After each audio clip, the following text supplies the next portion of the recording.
Sacred Symbols, a PlayStation podcast, is brought to you by, well, you. If you want to learn how to support our show, go to patreon.com/laststandmedia.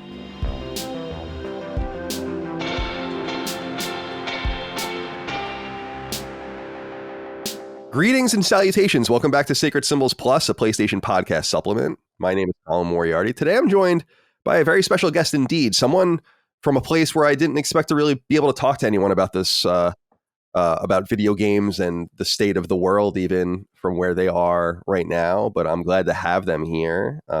His name is Anastas Lyakh. Am I saying that right? Lyakh? Yeah, more or less. Yeah. I asked him because it's Lyakh. It's Lyakh. Lyakh. Yes. Lyakh. Yes. I'm sorry. I'm very American. Not a problem. It's hard to pronounce to foreigners. I usually use that. I mean, we're the ultimate foreigner, right? In America, we don't really know much of anything going on in the rest of the world. So I try to be as respectful of that as possible by not anglicizing the shit out of your name. So thank you for your patience on that. Anastas, it's good to be here with you.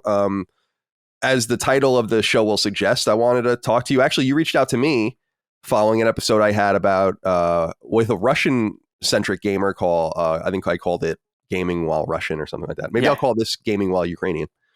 And there's a little nice balance. And you reached out to me and wanted to talk kind of a similar experience, say a few things about that episode.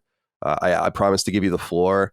And I wanted to, from my perspective, explore and I guess probe, based on the subject matter of our own show, your experiences, as trivial as it seems. And I said this to you before we began privately, but as trivial as it seems as a gamer, I'm kind of just curious how you guys are getting on in relation to our world, but also how it intersects, of course, with the greater world and the political world and all the rest. So I've said a lot. I want to thank you for being here. I hope you're doing well. So what prompted you to want to reach out?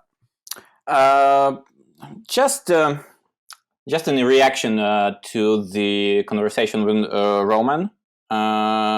Some things that was said, for example, like weapon stuff or Ukraine, like no chance winning for us here, etc., etc. But we can talk about it later if you want. It's not a problem. No, I'm fine to talk about whatever you want. Just a heads up. I am not in the epicenter of this stuff. I am on the western part of Ukraine, the most western part. So we here have like every in Ukraine, in every region, we have like sirens all the time, like missile.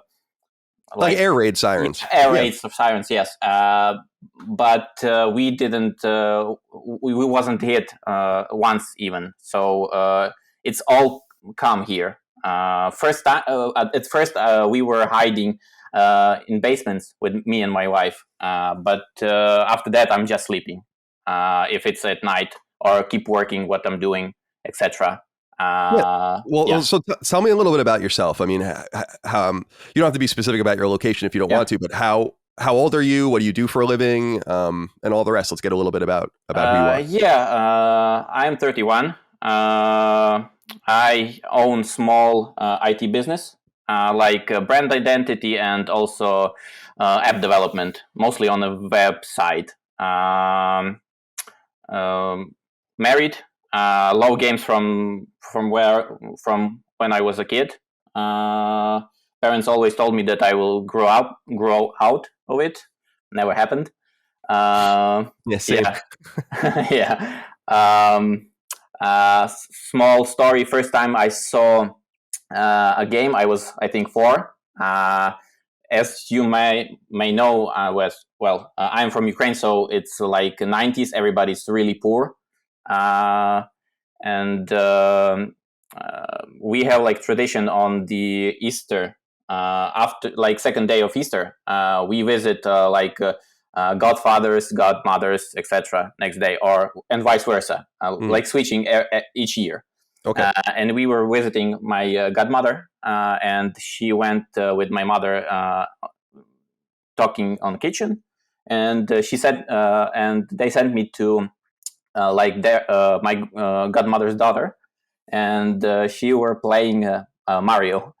on the bootleg NES. It was like, Awesome. we called it here Dandy.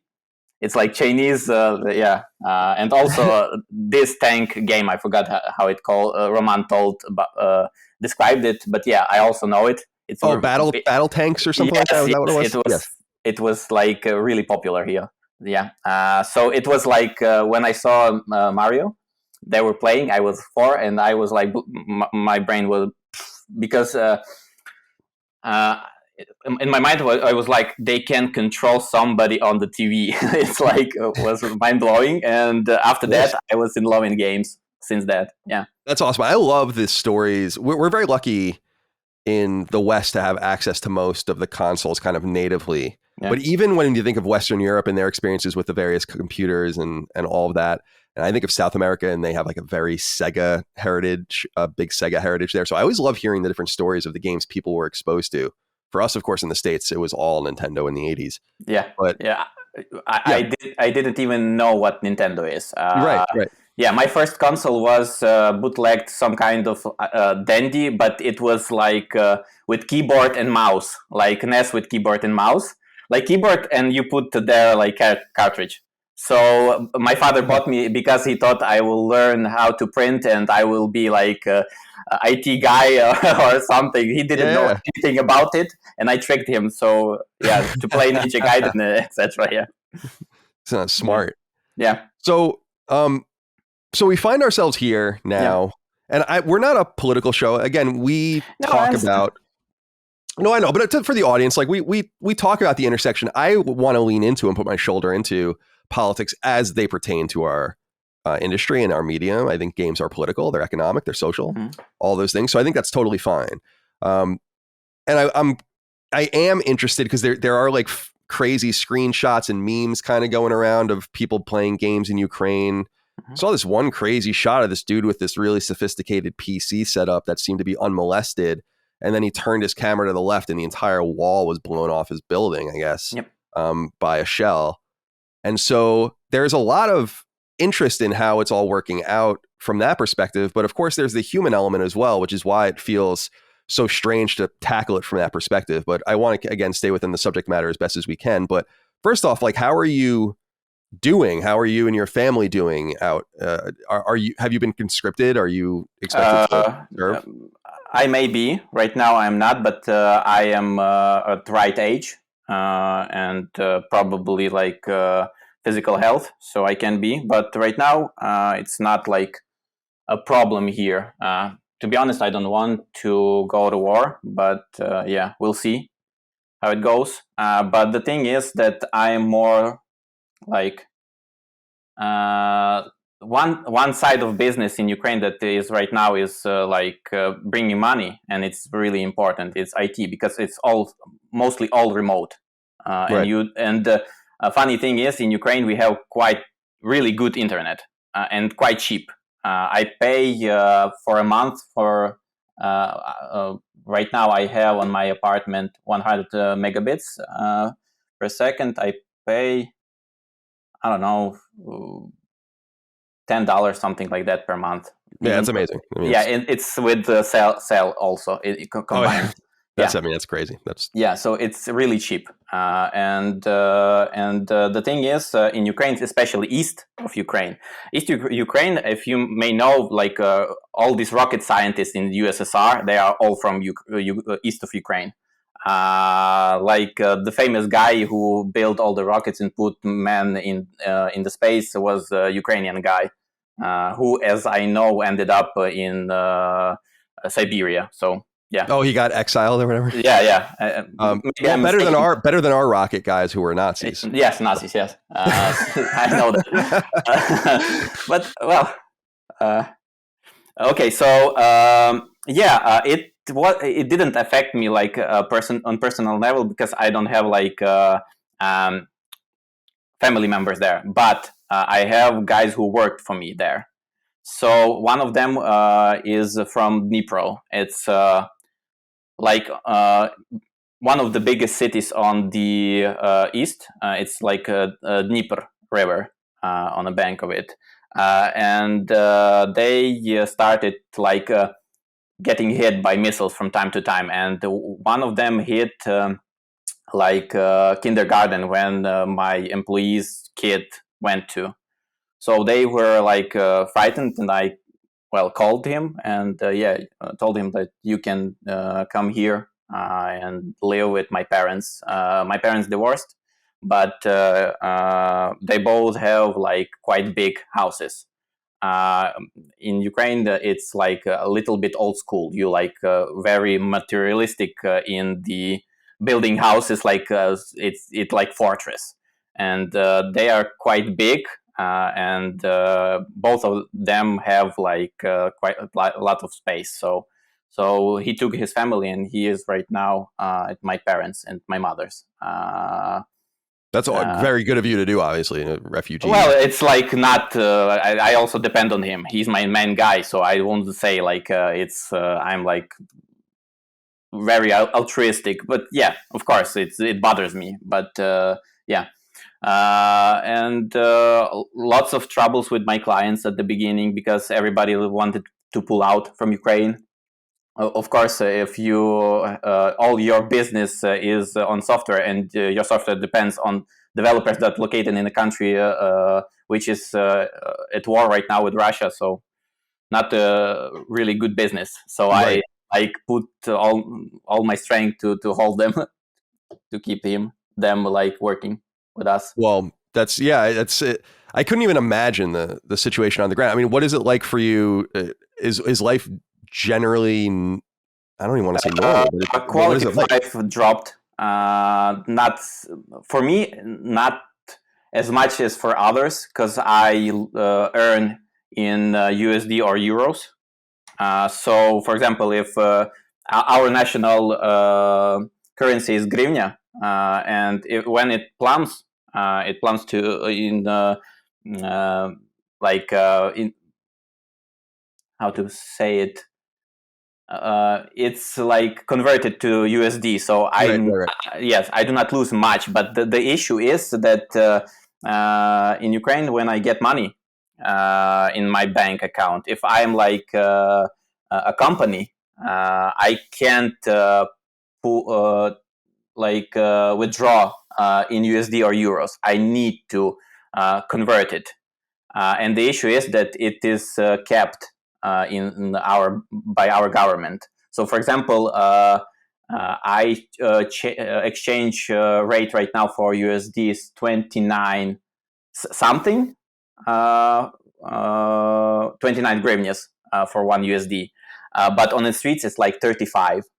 So I lose 20% of my income right now because of it. But some people lost their job, lost their homes, etc. So I'm really lucky, to be honest. I can even put something aside. Yeah, it's all relative, I guess, which is good to hear. Yeah. It's interesting to think about. I was actually saying this on the episode with Roman, that one of the things I regret from the United States is that our mainstream media seems so locked down that we can't, for some reason, that it's hard to get any perspective on what's going on in Ukraine or in Russia or on the front without it going through some sort of very specific lens. And so I've been really trying to go on YouTube and look for just on the ground videos the last month or so. I love that. I said on the episode with Roman, I love this guy, Baldwin Bankrupt. Yeah, I know him. He's awesome. Spends a lot of time in Ukraine and in the old satellites, and just getting that kind of perspective on the ground, because it's so hard. It's hard to communicate to people. Well, although I'm sure people have told you, it's just it seems propagandistic from some perspective from our viewpoint, because I have no fucking idea. I literally can't find the information, and I find that so weird. It's like when I was saying when you might have listened to an episode a couple of years ago, and I was saying on YouTube I was intentionally trying to find flat Earth videos, explanations of how what flat Earth is, and even if you search for it, it wouldn't come up. It would just be people talking about how flat Earth is wrong, and I'm like, no, I know that, but what are they saying? So I'm glad to have you here, just because it adds really interesting context for me as a person who's obviously interested in your condition. So You had said earlier that you had wanted to say a few things before we get into the nitty gritty, because I want to ask you more specific and looser questions. I feel like we'll leave that for a second. You had said you wanted to say some things about what Roman and I were talking about and kind of add your perspective, so that people might have a better balanced perspective if they listen to both episodes of hopefully getting, two sides of a coin and making their own decisions or whatever. So I told you I'd give you the floor, and I want to do that now for you to say whatever you'd like. Yeah, thanks. So few things. Just heads up. Yeah, I'm Ukrainian Bias, of course, and it's really personal right now for me. I try to first thing is as you said that we can't win in this war, and I do not agree. We can, with the help of others. As I wrote you, we don't need other countries to fight for us. We just need means to fight with. For example, if you recall at the beginning, everybody thought like Kyiv would fall in 3 days. We hold it, and we kicked them off out of the north of our country, and we were attacked from was unexpected. How it would be better to explain? Belarus, Russia, and Ukraine. It's like considered 3 sister states, and we all of them like consider itself like. Taking its origin from Kiev and Rus, and it's right. Like for other countries, it's like whatever. But for us, it's like Italians think they're Romans, and so on and so forth. Right. Yeah, understood. And we were attacked from Belarus. It's like double betrayal for no reason. And our guys surprised even us, our army. They prepared for 8 years, and they kicked so much ass. Like around 10,000 Russians died in couple of weeks. And I will be honest, I will like really bloodthirsty. Like you, for example, described some videos, horrific videos of war. To be honest, I wasn't bothered it at all at the time when I saw like dead Russians, etc. It's like I was like, good, let them die for what they are doing, especially after Bucha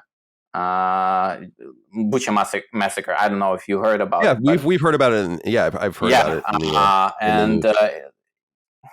It was so much rage in Ukraine at that moment. It was like before it was just war, and after that it was like massacre of us. And and I was this close to assign myself to army. Right now our guys fighting on the east. Russians figured that they can't take on many fronts, so they focused on the east, and our guys holding there. But right now we do not have as much weapons that we need, and we get them slowly. We expected that it will be faster. So our belief, like 94% or something, if Ukrainians really believe that we can win, like we are sure of it. And how can you occupy country with 40 million people who are against you? It's like impossible right now, because will be guerrilla fighting, etc. Ukraine won't stand down. It's like for sure, and we are not interested in Russian land. We do not interested in attacking Russia, their borders. We just want to take what is ours. And for 8 years, it's like when you are bullied for 8 years, and right now, and in 8 years you were training, like getting big in the gym, and like, okay, come on, let's go. You want to fight? Let's fight. So right now is this situation, and we are holding. We are in need of more weapons, like missile launchers, like this rocket systems, like for 40-50 miles radius. So at least we can hit their where logistics, etc., etc. Because right now we don't have that, and they just like. I don't know how it's called, like covering bombardments, like row in a row. Right. Yeah, I know what you're talking about. I don't know the exact name, but yeah, I know what you mean. Carpet or something Carpet like bombing, that. right. Yeah. Yeah. That's it. So they're doing that, so it's quite hard to protect them. So, for example, last couple of weeks, our guys protected Severodonetsk, which is we withdraw from it right now. Our tactics right now is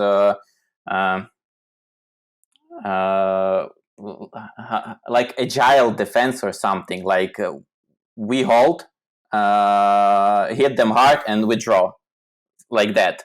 And we our guys like not invited, lure them into Severodonetsk. It's like one of the big cities on the east, and because we couldn't fight them on the open field, because east of the Ukraine is really all fields there. It's not like mountains or hills, so it's quite hard, or forest. It's quite hard to fight when it's like on with Russian army, with all the tanks, artillery, air support, etc. So our guys like lure them into the city and hit them there. So they are dying like flies there. So yeah. Well, so, we lose our guys as well. Yeah, sorry. Yeah. It's actually crazy. I was looking at, it's really dark actually, but every couple of weeks I try to check in on the death toll, like the military death toll on both sides, and the numbers are just wildly like span these predictions with all these different citations, and it's like I have no fucking idea. I have literally no idea what that's the frustrating thing for me. I'm like we are not sure either here, right. Because of course, what is this proverb? The first victim of the war is truth. So we don't know much. We know a lot of things, but I don't know if it's popular in US. It's like WhatsApp application, but it's called Telegram. Oh yeah, Telegram's not big here, but we know it. Yeah, so it's huge here, especially after the war, and Telegram have channels there, and it's like more grayish and real information there. Well, depends on the channel, right? What you're looking for. I myself, as every Ukrainian, understand Russian, though I speak in Ukrainian, and I watch as Russian media, also in Ukrainian, and it's looking something in the middle. Yeah, it's like we don't have access to any Russian stuff anymore. Basically, you have to like go into all these weird places to find it. I can send you a few links if you want. It's sure. Russian. Yeah, it's Russian, but it's like they are not in Russia right now, because everything in Russia is like propaganda. Right. Yeah, for example, they are just calling like Biden a piece of shit on the state TV, or Scholz in Germany like bastard. But bastard in Russian, it sounds a little bit more strong than in English, etc. So it's well, let me ask you this before we move into lighter, well, generally lighter fare. I understand. What is you said you guys can win? Like, what is your win condition? I'm just curious. Like, what do you what do you think can be achieved? And what is it that you hope? Since you put that out there, I'm just curious because from my perspective, like I think we should be pushing peace. Like we should be pushing everyone getting to the table, like and figuring this out as quickly as possible, like getting a ceasefire as quickly as possible. From my perspective, feeding more and more weapons and intel. We find out recently the CIA is on the ground. Of course they are. The CIA is fucking always messing with shit. I don't know that many Americans really trust them. And so it's it just seems to me that we aren't doing what we should be doing as Americans to get everyone to the table, that we're sending mixed signals and we're using people thousands of miles away that we don't really understand and putting them into a buzzsaw while we figure it out on our end. And I'm just like, I don't know, man. I don't, that doesn't seem cool to me. I don't want to see you go fight. Like and I don't want to be responsible for encouraging that. It's, so that's my perspective. I'm curious what you think about that. Well, I'm like you. I'm a pacifistic person. To be honest, at the school, I always were afraid of hitting somebody because I thought maybe he will like slip and fall on something and break his neck or something. Always right, like some catastrophic outcome. I know exactly what you're saying. Yeah, so I didn't want to hit anybody. So right. I'm really a pacifistic person. But it's as we see it here in Ukraine, this war is not like really complicated war. It's like we see it like good versus evil. We see it as black and white here because they invaded us. They took our land, and if I don't know if you know, in 2014, when all this started with Crimea, Crimea was taken without any gun. Was shot, etc. It was really peaceful. They just took it. You know why? Because everybody on the West asked Ukrainian leaders not to respond, and they just took it. And it was like a celebration in Russia. Even anti-government people were, most of them were celebrating. Yeah, of course, great.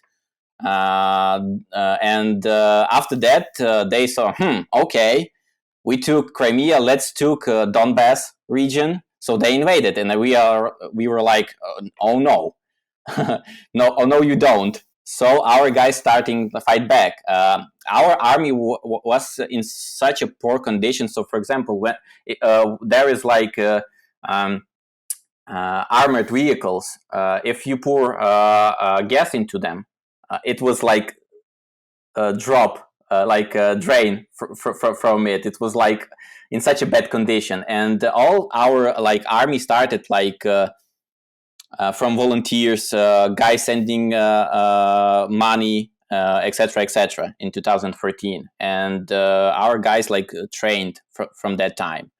And it's like in Second World War II when they appeased. I think is the word.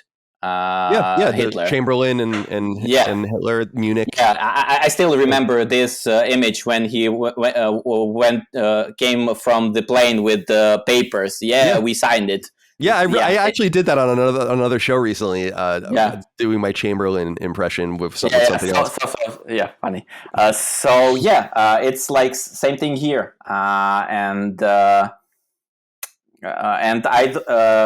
don't think we can appease anything with Putin because he understands only force and strength. And right now, even if our government would want to peace talk and surrender some of the land to Putin, it wouldn't go well in Ukraine because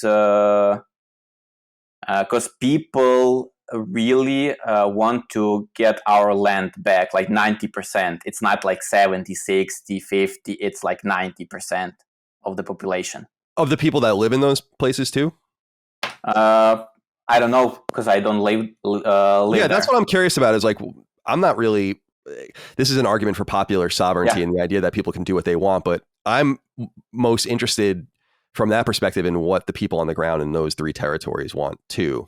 And that's why I just feel like let's get everyone to stop fighting and have some sort of NATO led or ideally not NATO, but UN led thing where it's like everyone sit down. Let's get a specific thing of like, what do we even want? What is going on here? And that's why I feel like let's just put the guns down and figure it out. But I understand. By the way, I should be clear with you too, Anastas, that I said on the episode with Roman, I think that there is an antagonist in the situation. I think the Russians are the bad guys in the situation. There's no doubt about that.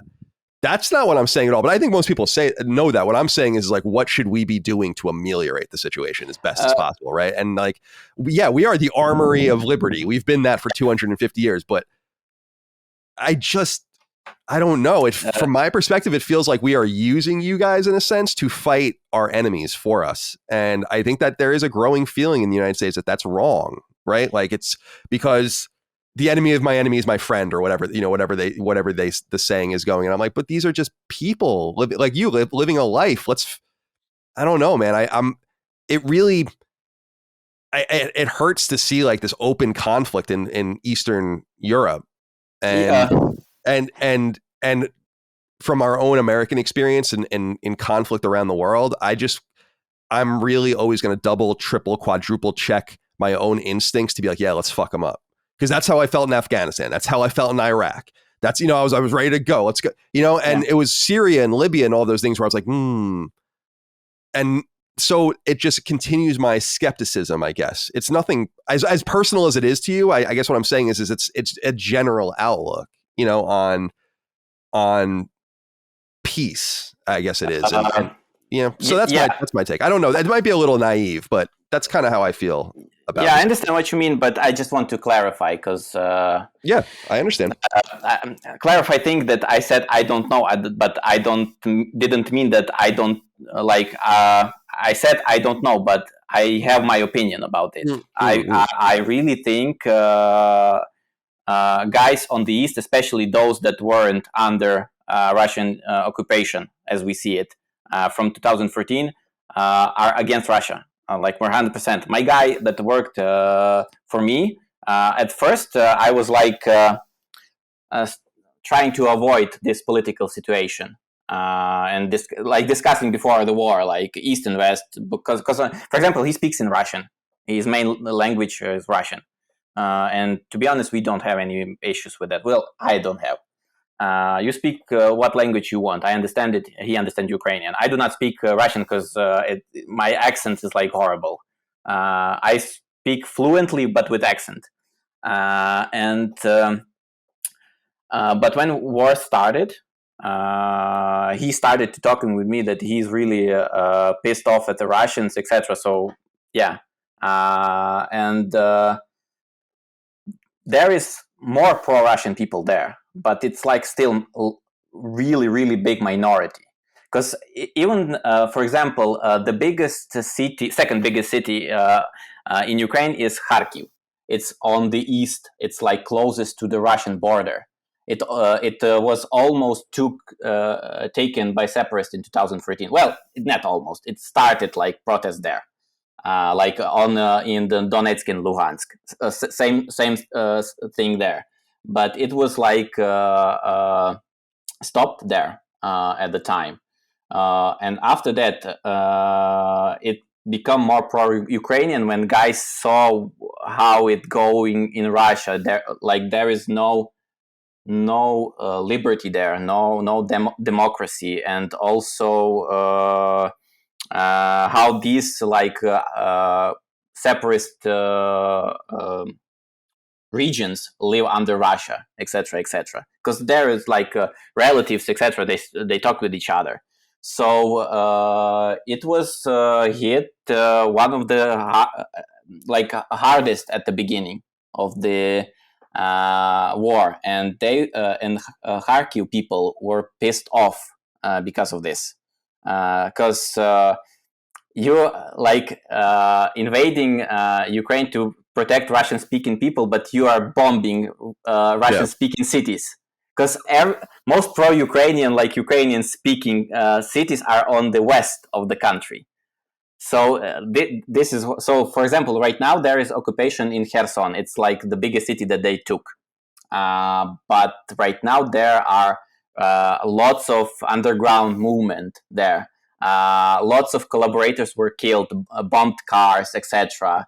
And all over the city there is posters, "We are coming for you," etc. So yeah, people are fighting, people are pissed, and this Kharkiv was taken by because it was betrayed by one of the higher ups in our like government, local government there. He sent them like a map of our minefields and the routes of our army, where to hit, where, etc., etc. So yeah, right now we are most eager to take Kherson. It's like right above, north of Crimea. So if we take Kherson, it will block Crimea logistics. They're trying to connect. Presumably, they're trying to connect to that Transnistria or whatever, right? Yeah. It won't be possible. We won't let them. Yeah. Yeah. So okay, so I want to segue into, because I see if people are watching the video, they know you have a nice flat screen TV behind you. Yeah. This, of course, evokes our idea of video games, and I am really fascinated with this notion of entertainment during really traumatic times in life, individual traumatic times, familial, social, of course, what you're going through, which is the maximal total war kind of situation, which is something we never really thought we would see in Europe ever again. So do you seek refuge in these different things? Are you able to escape day-to-day life and your various things that I guess ail your society right now? Are you able to kind of find an escape in video games? Right now, yes, but I am more like, I think Chris described in one of the previous episodes, like a couple of months ago, when there is like something like you have a depression or something, you don't want to participate in anything like actively. So usually when I have like depression or I am not in the mood, I watch movies, etc. That when I do, where I'm not participating. But because the day war started, Elden Ring released, and I was so excited for it. But I started playing it like 2 months later. I'm still playing it. Yeah. So, and I was playing Horizon Forbidden West like during the time war started. So yeah. What has your access been like to PlayStation Network and the games? Has it been uninterrupted? Perfect. Everything is fine. Yeah. On the gaming side, I would add everything is, how to put it? For example, I think you discussed on like when war started and all this, like, I support Ukraine with the flag on some concert, etc. For US and US citizens, probably it's nothing because you're used to attention from other world. We Ukrainians, 5 months ago, if you would ask like a pedestrian anywhere in the world, not even the US, where is Ukraine located, they wouldn't know. And also, Ukraine, you mean part of Russia or something? So yeah, right. We used to call it the Ukraine. In fact, until a few years ago, in the United States. I know. So yeah, it's really important for us, and really, how to put it? It warmed our heart when we see that kind of thing, like Pink Floyd recording song with our guy. Like, are you fucking kidding me? Well, you'll be pleased. I mean, in a small way, my own. I live in the South in the United States, but in my suburban neighborhood, there are several houses with Ukrainian flags posted outside of their houses. Sorry.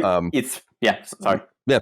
No, it's all good. I was just going to say, so there's a little anecdote for you from my own little world. When I'm walking the dogs, I see several people's flags out. There's actually a Russian. Well, I don't know if they're Russian. What they are? There's a family in my neighborhood. They have Slavic accents. Let's say.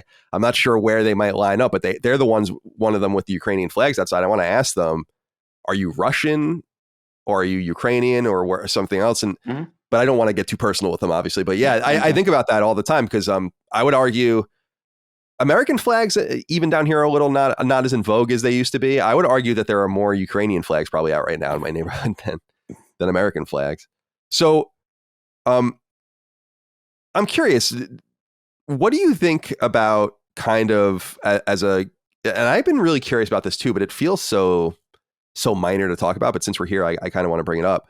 I feel like the reduction of the games industry's presence in Russia further isolates young people there and Western-oriented people there. People that play Xbox, for instance, or PlayStation, whatever the case might be.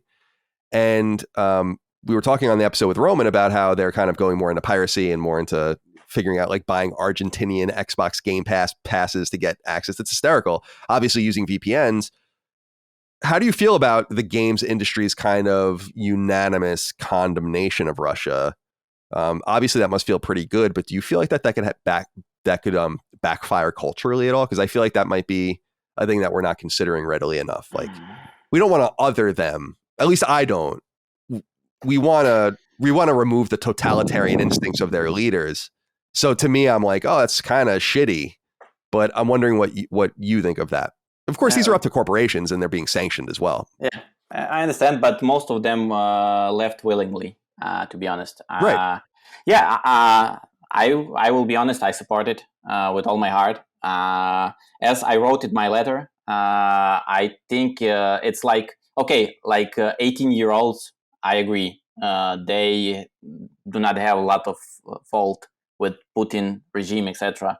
But older people, my age, older, I think they are like responsible as well for this, and they should pay, or they must be like forced to see that it's wrong and there are consequences. How to put it? They are not born in North Korea. They weren't born in Iran. They were born in democratic Russia. They did it all themselves.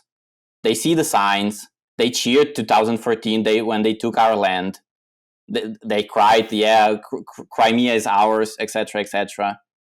And all this hatred, it's like 80% of people supports him. Yeah, I was going to ask you, what's your vibe on that? Because it's hard for me to get a vibe on what his support structure is like there. Do you feel like there is populist support for him, like real support, or are people scared? 100%.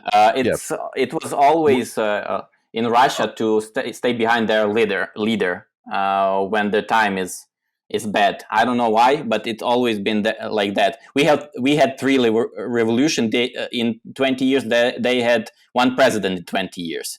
Ukraine was in our literature. It's like we really admire our poets in Ukraine, and in our literature, it always fight for freedom. We were always under Russia, and we always wanted to be free from them. And in Russia, it's like there is a famous quote from one of their poets. Russian people always rebel, stand on their knees and rebel. Something like that. I think, as I said, they made their bed, and I think they need to sleep in it. How painful it is, even. Yeah, fair enough. I mean, I think that's a totally valid point of view. It's easy for me to say from the outside too. I'm just observing. Also, one thing to add, I don't know if I mentioned, I have a small gaming channel. This is how I like. I'm older, so this is how I the word. It's not like on my conscience that I play a lot of games. Like not doing something else. So I learn a little bit of money on this, and it's my hobby. So yeah, I have a small YouTube channel. I do walkthroughs, and the Russian guy wrote me, this is so fucked up. I can't play Apex Legends or something. We are both suffering and something like that. Our nations and and my reaction was like it was 25th or 6th. I'm like, man, fuck you. Just fuck you, man. Are you fucking kidding me? My people are dying here. Women get raped, children killed in bombing, and you are saying you can't play fucking Apex Legends? Fuck you, man. Just fuck you. This is my reaction to him. And yeah, sorry. Well, no, it's all good. What would your reaction be now that we're past? Would it be the same? Probably maybe less heated, but yeah. I still support all the ban in Russia. Really support it. until they will play by the rules. Yeah, fair enough. I'm not really economically fluent enough to know if they're working or not, but that seems to be from my point of view, our regimen of sanctions on Russia seems to be the most peaceful way for us to protest what they're doing. And so I also support it, although it seems like they are circumnavigating our sanctions pretty well. So I think that doesn't show their power. It shows the limit of American power. To be honest with you. It takes time. They have a lot of resources saved for this. For example, when they had the COVID, government didn't help their people at all. So all the time it was like profit. So we know for what right now. They were preparing for the invasion. And right now, I think today, G7 planning on putting sanction on Russian gold. And also, by the end of the year, EU will deny in buying Russian oil, etc., etc. So it takes time, but it will get there. Yeah. When I think of video games in Ukraine, I think of 3 studios. I think of 4A, I think of GSC, and I think of Frogwares. I think Frogwares now works somewhat out of Ireland. I think 4A works mostly out of Malta now. I think they've both kind of left. Is there any... I guess like I'm curious, is there an awareness within Ukraine of these being 3 pretty substantial sources of social output for the rest of the world, and that we're kind of keeping an eye on them? And what do you think of that? Because we're really eager to see everyone be safely get back to work and all of this. But I think about Poland the same way with CD Projekt and a few others, where that's like a pretty substantial way for you to touch the world. And right now Ukraine is missing that element. So talk to me about that from inside. Are people aware of those companies and what they're doing?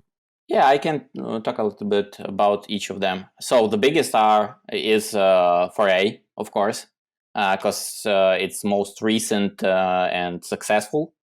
Ex-GSC guys, they worked on first Stalker. So I think part of their office is on Malta. It happened after 2014. Right. They understood that they need funding, and it's quite hard when all of your eggs are in Kiev's basket. So they moved part of the company to the Malta. Right now, as I know, they are working on the Metro 4. Though I don't know how it will go, because it's a Ukrainian game about Russia. It's a Russian novel series, right? Yeah, so Glukovsky is fully supporting Ukraine. He's an awesome guy. But still, for example, in February, I tried to replay Metro, and because I have bought myself a beefy PC, so yeah.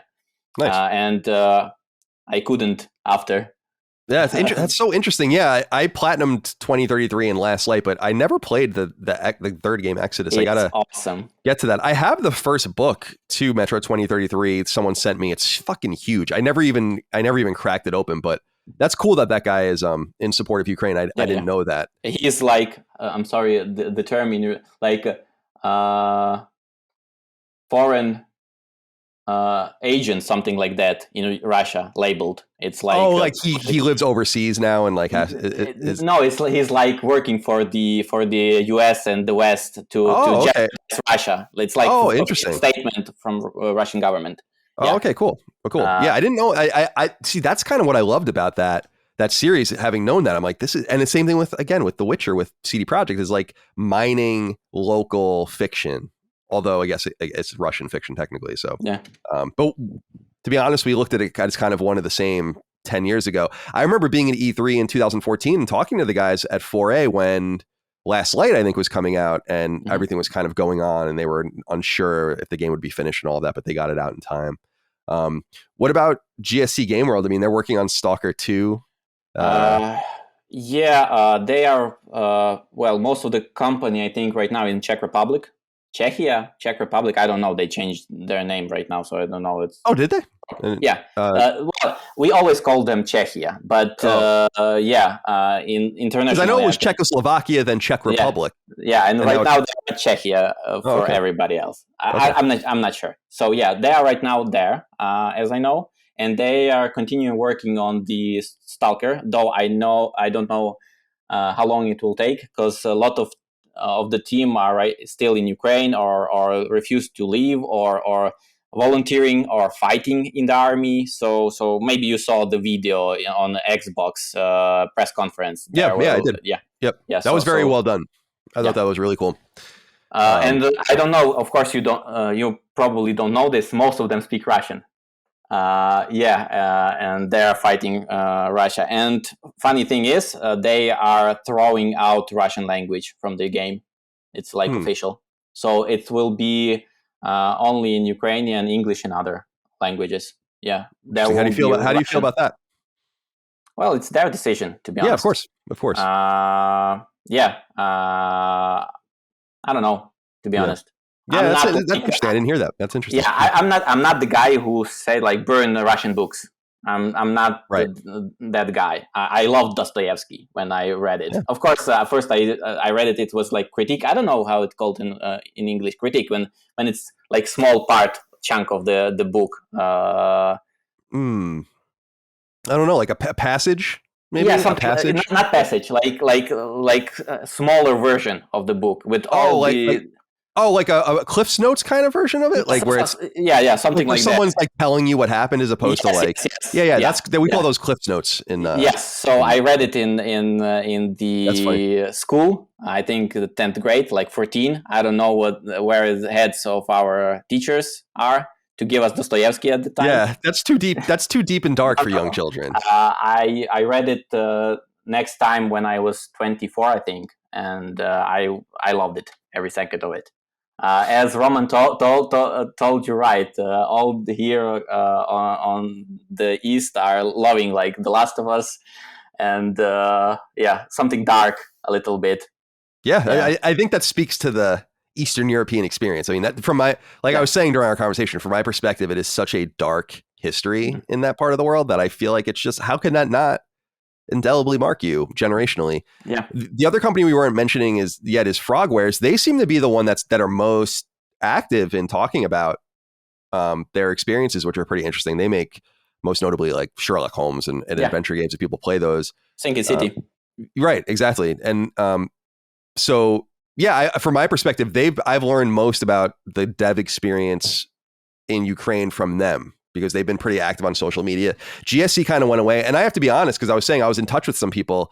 It was at 4A in GSC that I was talking to people when the invasion was kind of percolating, and I wanted to get what they were doing. But after the invasion began, I just stopped kind of following up on those emails, because I was like, there are certainly bigger fish to fry. I wonder, and I don't want to put you on the spot, but I'm wondering, do you have some sort of like message for Russians or for Ukrainians or for a global audience that you kind of want to get out of Ukraine? Because I think one of the things that you'll maybe find in the feedback to this episode, or at least what I'll expect, is that you might be surprised how stilted, again, our exposure to many different opinions are coming out of Ukraine, or is coming out of Ukraine. And I feel like a lot of people are never going to really have face-to-face access or talk to just normal Ukrainian people like I've been able to talk to, or normal Russian people like I've been able to talk to. So I want to give you an opportunity, if you have anything to say. Assume that everything a person is listening to this otherwise gets their shit through like NBC, and ABC and all the rest. I don't know, to be honest. I don't think I have much to say. Just thanks to all the countries, all the people that supports us. It's like, it was no problem. It was it's like highs and lows. A couple of last months, like all the support and all the horrific stuff. And I just want to address all the support, especially in our neighbors here. Especially Poland. Yep, Poland seems to really be doing a lot. Can't fucking believe how much they're doing for us. It's like, I think we will have, after all this will end, we will have like monuments here for them. It's like Russians always telling us that they are our older brother, etc., etc. Right now, we found our brothers in Polish people. Czechia, Slovakia, Romania, Moldova, Litva, Lithuania, Estonia, everyone, Brits. I know, like Boris Johnson is controversial there, and on the West, we fucking love him here. He's real friend of Ukraine and Ukrainian people. USA helps us a lot, and we really appreciate it. It's like finally not being left behind when shit happens, and seeing real support from people. Yeah, I'm glad to hear that. I mean, we're doing what we do best, which is make bombs. So we'll have plenty of those for you, no doubt. I think a lot of the countries that you mentioned that you rattled off, like the Baltics and the others, they realized that they'd be next. So I think that like you're kind of the front that they all recognize. Maybe Russia wouldn't necessarily respect the NATO boundaries, and that they would potentially be put on the chopping block next. So I think that that's why they're all fighting alongside you, and I think that's great. And obviously, from a dispassionate American point of view, we're all rooting for you. You know, we all want the Ukrainians to win. I don't know, and I'm saying this straight up, I don't know anyone that wants the Russians to win. There's no one that wants the Russians to win. But I will say that a lot of the reservations in the United States come from the potential of escalating this war and getting us involved. And we desperately, desperately do not want to be involved. Understand. You know what I mean? Like, yeah, we understand it here. Yeah, completely. So I think we have to continue to balance that. I think we just sent $40 billion worth of weapons. I'm sure more will come. No one has a problem with that, I don't think. It's just the stuff of, from my perspective, like the second a missile from Russia hits Poland or Lithuania or something, it's like, well, you know, Article 5, we have to go. And we're very scared of that. We don't want to go, you know, so we're just so war weary. And we fought. And here's the kind of shitty thing I have to say is that we fought all of these stupid wars. And when things that are more righteous, maybe in more justifiable come up, I think about the Rwandan genocide in the 90s. And I think about something like this today, where it's like, if you didn't waste all your political capital fighting, you know, the Middle Easterns for no reason, you know, because you wanted to take all the shit out on them, maybe we would have been in a different position, but we're not. And so America is just very isolationist right now. And I think it's going to become more and more so. I think that if a Republican wins in 2024, we're going to shut the rest of the world out for a while. And I'm interested to see if and when and how that happens, because I do think that our participation in some way in the global structure is important. And passively being an arsenal and being like, yeah, you take our weapons. That I think I told a story maybe on the last podcast, I don't know, with Roman. Before we got involved in World War II, we would put planes and weapons and manufacture on the northern border of Maine and then just wheel them into Canada. And then and we would just leave. And then the Canadians would come and grab it like later and then send it to Britain. And we were winking and nodding and doing this for a long time. And I feel like that's kind of what we're doing now. Yeah. Right now I see it's like a tactic of boiling a frog, you know? Right. Exactly. Yeah. So we are rooting for you. Objectively, I want to say that. Yeah, please. Just one thing to add, forgot, a huge thing for like Ukrainian gamers. Xbox is officially in Ukraine, like right now. It's entering Ukrainian market, because before that you need to like illegally bring it, not illegally, but not like with proper. You couldn't buy it properly here. Right, like you're not a supported territory, so you have like not officially, yeah. So right now supported territory, maybe with regional prices, that would be great. I think Sony really need to think about it, because we have like European EU prices. It's like 80 euros. Okay, it's good for me because I have some income, but for average player, it's like really expensive. Yeah, I think about where, you know, I wanted to ask you that question earlier about where your head kind of was, and if you were able to kind of lose yourself, because I wonder where my mind would be too. I think I'm very similar to you, where I can't focus on much when bad things are going on in this more existential crisis that I've never had to deal with. I mean, the United States is hasn't been invaded since 1812. So it's not something we have to worry about. So I really do think about you guys often, and we obviously wish you well. And I'm glad to have spoken with you, Anastas, and to meet you and to welcome you on the show. You're obviously welcome back. And again, I feel bad. I want to just reiterate for the audience, it's like it feels trivial to have a conversation like this, but this is our show, and I do think it's important to expose as many different political, social, whatever points of view to the audience. And this is the perfect balance that I'm looking for in terms of these 2 episodes that we've done about this topic. And so maybe we'll do more in the future. And I guarantee you that this is going to be the most exposure many people, thousands of people, have gotten to a Ukrainian perspective that hasn't been filtered through social media or a news organization. So thank you again for taking the time, my friend. Do you want people to be able to find you online? Do you have, you said you had a YouTube channel and other things? Do you no, probably not. Because it's like personal for me. Yeah. Oh, okay. I'm not saying who I am there, etc., etc. I just play games. Yeah. Slowly, slow paced, like E3 demo, something like that. Yeah. Okay. Fair enough. Yeah. Well, thank you for taking the time. I appreciate you. Be safe, be well. And everyone out there, thank you for your kindness, your love and support of Sacred Symbols and all things Last Stand Media on Patreon and elsewhere. We'll see you next time. Until then, goodbye. Sacred Symbols, a PlayStation podcast, is a product and trademark of Last Stand Media and Colin's Last Stand LLC, and is proudly recorded in the USA. The show is conceived by, is written by, and is directed by me, Colin Moriarty. My co-hosts are Chris Raygun Maldonado and Dustin Furman. The show is produced by executive producer Dustin Furman. It's edited by associate producer Ben Smith. All of Last Stand's theme music is by my best friend, Ramon Narvaez. As you know, all of Last Stand's shows, including Sacred Symbols, are fan-funded on Patreon at patreon.com/laststandmedia. The following names are at the producer level on Patreon, our highest tier, and we're grateful for your thoughtful and kind contributions to our independent endeavor. Thank you.